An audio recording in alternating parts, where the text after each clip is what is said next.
Hola a todos, j'espère que vous allez bien pour commencer. Bon, dans la mesure où vous avez été plusieurs à me taguer sur TikTok sous des publications qui parlent de cette affaire pour que je la traite, eh bien je l'ai faite. Donc voilà, et pour cette histoire, rassurez-vous, il y a un point final de la justice. D'ailleurs, le jugement vient tout juste d'être rendu. Petite parenthèse et pas des moindres, puisque je m'auto-promeux, mon roman sort dans quelques semaines sur Amazon en format papier et en format numérique. Alors il s'agit d'un thriller, comme je vous l'ai dit, c'est un thriller bien sombre, c'est une fiction qui, je l'espère, vous intéressera à défaut de vous plaire. Donc restez branchés. Ce que je vous propose à présent, c'est de cesser les digressions ici et maintenant. Je vous laisse vous installer tranquillement et puis je vous dis à tout de suite. L'appello che facciamo è chiaramente quello ai ragazzi di contattarci o di tornare spontaneamente, non sappiamo dove siano esattamente e chi li vede di contattare o le forze dell'ordine, il 112 o comunque i numeri che sono girati. Qualsiasi cosa sia successa, noi lo aspettiamo, gli vogliamo bene a lui e alla Giulia e che ritornino. Vi prego, tornate. L'histoire d'aujourd'hui se déroule en Italie, elle démarre en Vénétie, dans la petite ville de Vigonovo au sein de la famille Cecchettin. Giulia est née en mai 2001 à Padoue, ses parents sont Gino Cecchettin et Monica Camerotto. Elle a une sœur aînée, Elena, et un petit frère, David. La famille Cecchettin fait partie de la classe moyenne, Gino est ingénieur, Monica est une employée administrative et ils vivent dans une jolie maison. C'est une famille très unie, très soudée, et Giulia c'est ce qu'on peut appeler une artiste. Elle est passionnée de lecture depuis petite et elle est très douée pour le dessin. C'est simple, elle passe son temps libre à lire et à dessiner, mais à côté de sa passion, elle est brillante à l'école. Elle a suivi sa scolarité sans aucune difficulté avant d'obtenir son baccalauréat avec mention très bien. Pour vous décrire un peu la personnalité de Giulia, sa famille dit d'elle que c'est une jeune fille responsable et très mature, contrairement à sa grande sœur Elena, qui a davantage le rôle de la rebelle dans la famille. Au contraire, Giulia a toujours été plutôt calme, et c'est même elle qui avait en quelque sorte le rôle de la grande sœur aidante. Tous ses amis s'accordent pour dire que Giulia était trop gentille. Ah, j'aime pas employer le passé, mais c'est comme ça. Après l'obtention de son bac, Giulia a le choix. Elle a un très bon dossier scolaire, elle est douée dans énormément de matières, et même si elle est passionnée par le dessin, elle choisit l'université de Padoue pour suivre un master d'ingénierie médicale. C'est à ses yeux un parcours, disons, plutôt solide par rapport au dessin. Elle effectue sa rentrée en septembre 2018 et c'est durant ses cours qu'elle rencontre Filippo Turetta. Filippo est né en décembre 2001, il vit à Torreglia, près de Padoue, et il est lui aussi étudiant en ingénierie médicale. C'est un garçon qui adore la nature, il fait souvent des randonnées et tous ses amis disent de lui que c'est quelqu'un de bien. Il a la main sur le cœur. Le courant passe tout de suite entre Filippo et Giulia. Ils se rapprochent et ils finissent par sortir ensemble tout naturellement dès janvier 2022. Au début, la relation se passe bien. Filippo est gentil, lui et Giulia ont une relation fusionnelle. Elle le présente à ses amis, à sa famille, c'est le grand amour. Et puis, Filippo est un énorme soutien pour Giulia. Sa mère Monica est très malade depuis quelques années, elle a un cancer et son pronostic n'est pas bon, mais Filippo est là pour l'épauler. Malheureusement, Monica décède en octobre 2022 à l'âge de 51 ans des suites de son cancer. C'est une épreuve terrible pour la famille Cecchettin. Les 3 enfants perdent leur mère et Gino la femme de sa vie. Mais Giulia est là pour son père. Elle-même souffre de la situation, mais tous les soirs, elle envoie des messages à Gino avant de dormir pour lui dire qu'elle l'aime et qu'elle est là pour lui. Au fil des semaines et des mois, la famille Cecchettin tente tant bien que mal de surmonter cette lourde épreuve et ils sont bien sûr très entourés par les oncles, les tantes, les cousins et les cousines et même si c'est très compliqué pour Giulia, elle reste focus sur ses études. En août 2023, après 1 an et demi de relation, elle décide de quitter Filippo pour différentes raisons sur lesquelles on reviendra plus tard. Cela dit, elle n'en parle pas tout de suite à ses amis, c'est sans doute pour prendre le temps d'être sûre de sa décision. Filippo accepte sa décision dans un premier temps et il décide même de rester bons amis. Ils se voient à l'université, ils s'envoient occasionnellement des textos, mais quelques semaines à peine après la rupture, Filippo commence à faire du chantage au suicide à Giulia. Si tu ne te remets pas avec moi, je vais me tuer, je ne vois pas ma vie sans toi, bref, vous voyez le genre de chantage.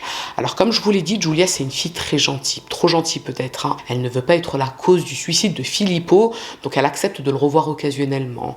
Le problème c'est qu'elle fait du bénévolat, donc elle met sa vie personnelle en stand-by pour lui, d'une certaine façon. Vorrei fortemente sparire dalla sua vita, ma non so come farlo perché ho troppa paura che possa farsi male in qualche modo. Lui mi viene a dire cose del tipo che pensa solo ad ammazzarsi, che vorrebbe morire. mi stai distruggendo così sinceramente. Ti prego, te lo chiedo per favore, pensavo che mi volessi bene, ma no, devo farti se mi tratti così, sto solo che peggio, per favore, aiutami. Durant cette période, elle se confie beaucoup à ses amis et elle leur dit clairement que si elle reste avec Filippo, c'est parce qu'elle craint qu'il mette fin à ses jours. Là, on a quand même atteint un niveau de bénévolat extrême, d'autant qu'elle avoue elle-même à ses amis que l'idée qu'il puisse se tuer la rend malade. C'est vous dire à quel point Julia avait du cœur. D'ailleurs, elle continue de le voir quelques fois par mois pour le canaliser, on va dire. Elle veut être sûre qu'il ne passe pas à l'acte. Dites-vous qu'il lui a même envoyé un message dans lequel il lui a dit « Soit on obtient notre diplôme ensemble, soit la vie est finie pour nous deux. Traduction, toi et moi on meurt. » Mais, toute bonne chose ayant une fin, à partir du mois d'octobre 2023, Julia décide qu'il est grand temps de mettre un terme à cette mascarade. Elle a été plutôt réglo avec Filippo, elle est ok pour rester plus ou moins amie avec lui, mais elle doit avancer de son côté. Et elle n'a plus trop de temps à lui consacrer. Le 16 novembre, elle doit soutenir sa thèse pour valider son master en ingénierie médicale, et en parallèle, elle a prévu d'enchaîner avec des études pour devenir illustratrice. Le dessin, c'est sa passion depuis toute petite, comme je vous l'ai dit. Elle a parlé à son père de vouloir continuer ses études, et il la suit dans son désir. Donc en octobre 2023, elle s'inscrit à l'école internationale de la bande dessinée de Reggio Emilia. Julia n'a plus une minute de libre, elle est sur tous les fronts. Et forcément, quand elle explique à Filippo que la rupture est définitive et que dorénavant ils ne seront qu'amis, ça ne lui plaît pas. D'autant qu'entre-temps, il a appris que Julia parle avec un autre garçon. Un autre garçon avec lequel elle va sans doute sortir, Eric. Pour Filippo, ça signifie qu'il perd Julia définitivement. Et ça, il ne peut pas le supporter. On est le 11 novembre 2023, c'est un samedi, Julia a travaillé toute la journée sur sa thèse et à 17h15, elle l'envoie par email à son directeur de thèse. Elle est sur la dernière ligne droite puisqu'elle doit soutenir sa thèse le 16 novembre. Plus que 5 jours. Un peu plus tôt dans la journée, Filippo l'a appelé pour lui demander de l'accompagner à acheter une paire de chaussures pour la cérémonie de remise des diplômes. Et Julia a accepté. Et même si elle ne veut plus sortir avec lui, elle ne se sent pas lui dire non. Ils sont bons amis après tout. Elle sort de chez elle à Vigonovo à 18h et elle monte en voiture avec Filippo. Ils se rendent dans un centre commercial à Marghera, c'est une vingtaine de kilomètres de chez elle. Là, Filippo se prend une paire de chaussures, puis à 21h, il mange dans un fast-food du centre commercial. Jusque-là, tout va bien. Julia échange des messages sur WhatsApp avec sa grande sœur Elena durant la soirée. Elle se raconte des banalités. À 22h43, Julia envoie un dernier message à sa grande sœur. C'est la dernière fois qu'on aura de ses nouvelles. Les heures qui suivent, Elena ne reçoit plus aucun message de Julia. Et Gino ne voit pas sa fille rentrer à la maison. Si elle avait décidé de découcher, elle l'aurait forcément prévenu. Ça ne lui ressemble pas de disparaître comme ça. Il tente de l'appeler à plusieurs reprises. Pas de réponse. Il appelle également Filippo. Pas de réponse. Le lendemain matin, à la première heure, Gino se rend à la gendarmerie pour signaler la disparition de sa fille. Mais on ne le prend pas au sérieux. Julia est majeure, elle a parfaitement le droit de ne pas dormir chez son père. Et à ce moment-là, aucun carabinier ne fait encore le lien avec un étrange appel passé à la gendarmerie la veille. Mais on va y revenir. Bref, Gino rentre chez lui totalement angoissé. Il connaît sa fille, c'est pas son genre. La grande sœur de Julia, Elena, lance alors des appels à témoins sur les réseaux sociaux et l'appel fait rapidement le tour de la ville. Et c'est là que l'un des voisins de la famille Cecchettin tombe sur l'appel à témoins. Marco Musmeci habite dans un bâtiment qui se trouve en face d'un petit parking à 150 mètres de l'endroit où vit la famille Cecchettin. La veille, peu après 23h, il fumait à son balcon quand il a entendu une femme crier « Arrête, tu me fais mal à l'aide ». Depuis son balcon, Marco a aperçu un homme violemment frapper une femme puis remonter en voiture avec elle. Il pense avoir aperçu une Fiat Punto, mais il n'a pas pu voir la plaque d'immatriculation à cause de la distance et du manque de visibilité. Il a aussitôt appelé la gendarmerie, il était 23h18, mais les carabiniers ne sont jamais venus puisqu'ils n'avaient pas suffisamment d'éléments pour retrouver cette voiture. Toujours est-il que lorsque Marco tombe sur l'appel à témoins d'Elena, il fait directement le lien avec la scène de la veille. Il se rend chez Gino pour lui faire part de ce dont il a été témoin et tous les deux retournent à la gendarmerie et cette fois, Gino est pris au sérieux puisque d'une part, les carabiniers retrouvent la trace de cet appel et d'autre part, le véhicule décrit par Marco correspond au véhicule de Filippo, l'ex de Giulia. Pronto, Carmine Chioggia? Sì, salve, io chiamo da Vigonovo e dal balcone di casa mia ho appena assistito a una scena di un ragazzo che picchiava una ragazza, però se ne stanno andando in questo momento. È una grande rischio, mi sembra, non riesco a capire, se ne stanno andando ora. Sono saliti in macchina e se ne sono andati. C'ho la targa? No, non riesco a vederlo da qua purtroppo, mi dispiace. De leur côté, les parents de Filippo, Elisabetta et Nicolas reportent également la disparition de leur fils puisqu'ils n'ont plus de nouvelles depuis la veille et ils ne répondent pas au téléphone. Et ce qu'ils expliquent, c'est que depuis quelques jours, Filippo mangeait à peine, il n'avait pas le moral et clairement ça semble avoir un lien avec sa rupture avec Giulia. Les heures qui suivent, une enquête est ouverte pour enlèvement et des recherches sont aussitôt lancées dans toute la région. Et bien évidemment, on craint un dénouement tragique, d'autant que les téléphones portables de Filippo et Giulia ne sont plus géolocalisables. Ça signifie qu'ils ont été éteints. Ce que les enquêteurs tentent de retracer, c'est le parcours de Filippo avec sa voiture, la Fiat Grande Punto Noir.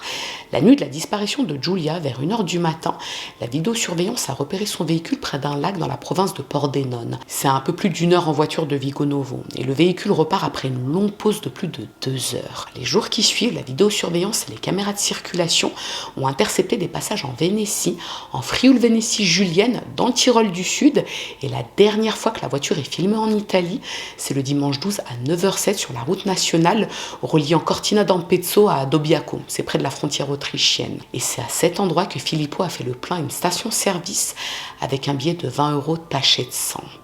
Les enquêteurs mettent également la main sur un autre enregistrement très alarmant dans une zone industrielle dans la commune de Fossum. C'est une commune limitrophe à celle de Vigonovo. Une caméra de surveillance montre un homme frappant violemment une femme au sol et chargeant son corps dans le coffre de sa voiture aux alentours de 23h30. Les enquêteurs se rendent à cet endroit, ils inspectent la zone et ils trouvent la lame d'un couteau de 21 cm de long et du sang par terre. Un mandat d'arrêt européen est aussitôt émis à l'encontre de Filippo Turetta et sa photo et celle de son véhicule sont envoyées à toutes les polices européennes. Un couteau, du sang. Avec ces nouvelles informations, la famille Cecchettin sent que l'issue est malheureuse et après une semaine de recherche infructueuse, la réponse tombe. Le 18 novembre au soir, une équipe cynophile de la protection civile retrouve un corps dans un ravin près du lac Barcis dans la région de Pordenone. Il était dissimulé derrière un rocher recouvert de sacs noirs et vous l'aurez deviné, il s'agit du corps de Giulia Cecchettin et à première vue c'est un massacre. Le lendemain, soit le 19 novembre, Filippo Turetta est interpellé dans son véhicule sur une autoroute près de la ville de Leipzig en Allemagne. C'est à plus de 1000 km de Vigonovo. Il est extradé vers l'Italie dès le 25 novembre et la nouvelle, qui a entre-temps fait le tour de la presse, provoque une onde de choc en Italie. On ne connaît pas encore les résultats de l'autopsie, mais on sait que Giulia a été violemment poignardée à de nombreuses reprises. Mais ce qui choque encore plus l'opinion publique, c'est le jeune âge de Giulia et Filippo. Pour ceux qui veulent une définition précise du féminicide, elle varie d'un pays à l'autre. Il y a par exemple le meurtre à la suite de violences conjugales, c'est ce que l'on voit le plus souvent. Il y a l'assassinat au nom de l'honneur, dont j'avais déjà parlé dans cette vidéo, que je vous glisse là ou là. Il y a l'assassinat des femmes autochtones, ça on peut le voir dans le cas de colonisation ou de génocide, comme ça a été le cas en ex-Yougoslavie, au Rwanda, ou actuellement en Palestine par l'armée israélienne. Il y a également le féticide ou l'infanticide, ça c'est le fait de mettre un terme à sa grossesse ou tuer le nouveau-né quand il s'agit d'une fille. Il y a le meurtre dans les réseaux de traite humaine, vous savez quand des prostituées sont assassinées par leurs souteneurs, il y a aussi le décès à la suite de mutilations génitales, il y en a tout un tas d'autres, j'en ai même découvert un, c'est le meurtre après des accusations de sorcellerie. Et comme je vous l'ai dit, ça varie en fonction des pays forcément, puisqu'il y a des différences culturelles et des différences de contexte en général. Donc le mot féminicide n'est pas systématiquement employé quand il s'agit du meurtre d'une femme, c'est un peu plus précis que ça. Dans le cas de Giulia, ça a donné lieu à différentes manifestations à travers le pays, d'autant qu'à ce moment-là, l'Italie est encore marquée par plusieurs féminicides choquants assez récents, dont celui d'Alessandra Matteuzzi en août 2022, et je vous avais fait cette vidéo que je vous glisse là ou là. Pour en revenir à Filippo, il est interrogé par un procureur le 1er décembre, son interrogatoire est filmé et il donne des aveux circonstanciés. Il se montre très coopératif et il admet qu'il a fait quelque chose de très grave et qu'il doit payer. Il raconte que le 11 novembre, lui et Giulia sont sortis, ils ont passé du temps ensemble au centre commercial, ils ont mangé un bout, puis il a reconduit Giulia chez elle. Mais il s'est d'abord arrêté sur un parking à une centaine de mètres de chez Giulia. Il voulait lui offrir un doudou, le doudou de la réconciliation, quoi. Mais Giulia a refusé de le prendre, elle s'est même montrée plutôt vexante d'après lui. Elle lui a dit qu'il fallait qu'il arrête de se dévouer pour elle. Ça l'a mis en colère. Il a alors pris un couteau qui se trouvait dans la poche arrière de son siège, puis il est sorti de son véhicule. Giulia s'est enfui à son tour, mais Filippo l'a rattrapé, il l'a blessé, il l'a frappé et il l'a fait remonter dans la voiture. Et c'est sans doute à ce moment-là que le témoin a entendu le cri par son balcon. Et c'est également à ce moment-là que Filippo a cassé son premier couteau, celui qui sera retrouvé sur le parking ensuite. Lorsqu'ils sont remontés dans la voiture, Filippo a pris la route pour se rendre dans une zone industrielle dans la ville mitoyenne de Fossum. Ça a même pas 10 minutes en voiture. Et pendant le trajet, Giulia était paniquée. Elle criait, elle lui demandait ce qu'il comptait faire, elle le suppliait de la laisser partir. Et ça l'a agacé. Il voulait qu'elle se taise, donc il a tenté de lui mettre un morceau de scotch sur la bouche. Quand ils sont arrivés à Fosso, Giulia est sortie de la voiture, elle a commencé à courir. Filippo a attrapé un deuxième couteau qui traînait sur le siège arrière de sa voiture et il l'a poursuivi. Il l'a très rapidement rattrapé. Il dit qu'elle a trébuché au sol en courant ou peut-être qu'il l'a fait tomber. Bref, il s'est jeté sur elle et il dit lui avoir asséné 10 ou 12 coups de couteau. È la sera dell'11 novembre del 2023 e queste immagini inedite documentano gli ultimi istanti in vita di Giulia Cecchettin, l'ultimo tentativo di fuga dall'auto di Filippo Turetta che la raggiunge, la colpisce e la blocca a terra dopo che è riuscita a scappare. Da questo momento scegliamo di non mostrare più le immagini nitide di questo video immortalato da una telecamera di sorveglianza di una fabbrica, la violenza con cui chi diceva di amarla si accanisce sul corpo di Giulia. Turetta l'aveva aggredita anche pochi minuti prima a Vigonovo. Anche in quel caso Giulia aveva provato a fuggire ed era stata bloccata. Entre-temps, le médecin légiste a rendu son rapport et il a noté qu'en fait, Giulia a reçu 75 coups de couteau. Alors comme je vous l'ai dit, c'était un carnage. Et le médecin légiste a également noté une fracture au crâne qui correspond à sa chute au sol. Toujours est-il qu'après avoir poignardé Giulia, Filippo indique qu'il l'a regardée mourir, puis il a mis le corps dans le coffre de sa voiture et il l'a transporté jusqu'au ravin, donc à l'endroit où on l'a retrouvé. D'après lui, il a ensuite tenté de se donner la mort en essayant de s'étouffer avec un sac, mais il n'y est pas parvenu. De ses propres aveux, il n'est pas très courageux. Toujours d'après lui, il a tenté de se donner la mort les jours suivants, mais là encore, il n'y arrivait pas. Et il assure qu'il aimait Giulia. La preuve, il a tenté de cacher son corps pour qu'il ne soit pas abîmé. Il voulait qu'on le retrouve dans les meilleures conditions possibles. Et d'après Filippo, il a agi sur un coup de tête. Ce n'était pas prémédité. Giulia lui avait brisé le cœur et ce soir-là, dans la voiture, il a pété un câble. Ok, mais ce n'est pas ce que révèle l'enquête. Bien au contraire. Le téléphone portable de Filippo a été analysé et il révèle qu'il a effectué de nombreuses recherches internet troublantes les jours précédant le meurtre. Il a notamment cherché où cacher un corps dans les environs de Vigonovo et concernant le scotch qu'il avait utilisé pour bâillonner Giulia dans la voiture, il l'a acheté en amont avec des cordes et une carte routière pour faciliter sa fuite.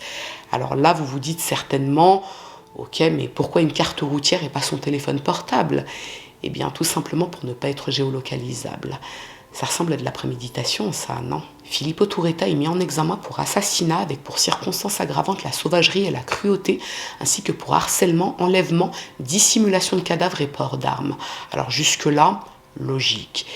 Eh bien, pas pour la défense. Les avocats de Filippo maintiennent qu'il n'a pas prémédité son geste et ils rejettent les circonstances aggravantes. Va-t-on avoir droit au fameux raptus qui explique tout et dédouane de tout ? La réponse très prochainement. Pour en revenir aux membres de la famille Cecchettin, tous sont profondément meurtris par le meurtre de Giulia, d'autant qu'ils se remettent encore doucement du décès de Monica, la mère de famille. Giulia, c'était un pilier pour la famille, elle était brillante, douce, gentille, elle avait la vie devant elle. Quelques jours après les aveux de Filippo devant le procureur, Gino décide de rendre publique une partie du journal intime de sa fille afin de sensibiliser l'opinion publique sur l'affaire de sa fille et plus largement sur les violences conjugales. Comme je vous l'ai dit, Giulia aimait beaucoup lire et elle écrivait énormément. Elle tenait un journal intime depuis très longtemps et dans son journal, elle a longuement parlé de sa relation avec Filippo. C'est donc maintenant qu'on va comprendre la raison pour laquelle Giulia a préféré mettre un terme à leur relation. Elle a dressé une liste de tous les points négatifs dans leur relation et je vais vous en énumérer quelques-uns. Filippo et moi nous sommes disputés parce que je ne l'ai pas laissé venir à l'anniversaire d'Elena, donc Elena sa grande sœur. Il a prétendu à plusieurs reprises qu'il était de mon devoir de l'aider à étudier. Il se plaignait quand je mettais moins de cœur que d'habitude. Là, elle parle des messages qu'elle lui envoyait. Il avait besoin de messages plusieurs fois par jour. Il a de drôles d'idées pour se faire justice lui-même en cas de tricherie, de torture, etc. Quand il en a envie, je ne dois pas ne pas en avoir envie, sinon il devient insistant. Là, elle parle de leur moment d'intimité. Il n'accepte pas mes sorties avec Béa et Kiki. Là, elle parle de ses copines. Il n'accepterait jamais que je parte en vacances en solo avec des hommes dans le groupe. Il doit tout savoir, même ce que vous dites de lui à vos amis et aux psychologues. Pendant les disputes, il dit des choses très méchantes et lorsque je l'ai quitté, il m'a seulement menacé pour que je change d'avis. À une époque, après s'être dit bonne nuit, il m'envoyait des autocollants jusqu'à ce qu'il voit que je ne recevais plus de messages pour vérifier que je m'étais vraiment endormie. Il a pris comme un affront le fait que je veuille rentrer chez moi en prenant le bus jusqu'à l'arrêt le plus proche et non jusqu'à la gare. Là, je vous cite seulement quelques points qu'elle a notés dans son journal intime. Et en octobre 2022, déjà, elle écrivait dans son journal qu'elle avait peur de lui et qu'il lui arrivait même de faire des crises d'angoisse à l'université quand elle se retrouvait seule à cause de la pression qu'il mettait sur elle. Le 31 juillet 2023, soit 3 mois avant son assassinat, elle a écrit « Je l'ai quitté et j'espère rester fidèle à mon choix. Non pas parce que je déteste Filippo, bien au contraire, mais parce que j'ai compris que nous ne sommes pas faits l'un pour l'autre et que je le tue en faisant un bras de fer insensé dont je ne veux pas non plus. Maintenant, je dresse une liste des choses qui n'allaient pas parce que je dois me convaincre que j'ai fait le bon choix, même s'il me manque et que je meurs intérieurement à l'idée de lui faire du mal. » Même si nombreux sont ceux qui ont beaucoup apprécié découvrir un petit peu de Giulia à travers son journal intime, il y a quand même eu une polémique, parce que ça reste très intime, c'est une partie d'elle qu'elle n'a pas consenti à dévoiler. Alors pour ma part, même si en soi on s'en tape un petit peu de mon avis, je trouve au contraire que ça peut faire avancer les choses. Alors je suis peut-être idéaliste, mais quand on lit le journal de Giulia, on voit à quel point elle aimait Filippo et elle ne voulait pas lui faire du mal en le quittant. Elle a réalisé que cette relation lui faisait du mal et elle a quitté Filippo. Donc si ça peut permettre à certaines personnes de réaliser que parfois on ne quitte pas par manque d'amour mais par manque de bonheur, d'épanouissement ou de compatibilité, ils ou elles pourront peut-être se remettre en question et ne pas passer à l'acte. È possibile quindi che lui possa aver sofferto del fatto che lei sarebbe andata via da Padova o comunque dall'università? Penso sia molto probabile ne sia stato dispiaciuto, ecco, per il fatto che Giulia a breve, insomma, avrebbe finito il suo percorso di studi e non l'avrebbe più rivista. Toujours est-il qu'en février 2024, tandis que la procédure judiciaire est en cours, Giulia est diplômée à titre posthume lors d'une cérémonie organisée par son université. Elle devait soutenir sa thèse le 16 novembre, 5 jours après son assassinat. Et tous ceux qui l'ont connue sont unanimes, c'était une personne agréable et très gentille qui aimait aider les autres. Le procès de Filippo Turetta s'ouvre en septembre 2024 à Venise et lui et ses avocats ont demandé il rito abbreviato. Et la demande a été acceptée par le ministère public et la cour. Alors ceux qui suivent ma chaîne depuis un moment savent à présent de quoi il s'agit en Italie.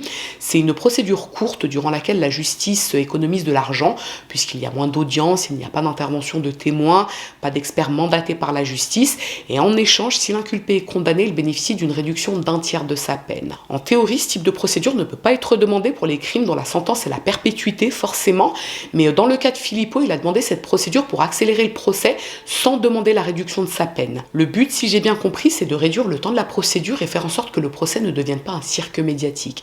Bon, de toute façon, il a prévu de plaider coupable et de ne pas invoquer de raptus ou de problème mental. Il ne demande aucune circonstance atténuante et il assume enfin avoir prémédité son geste.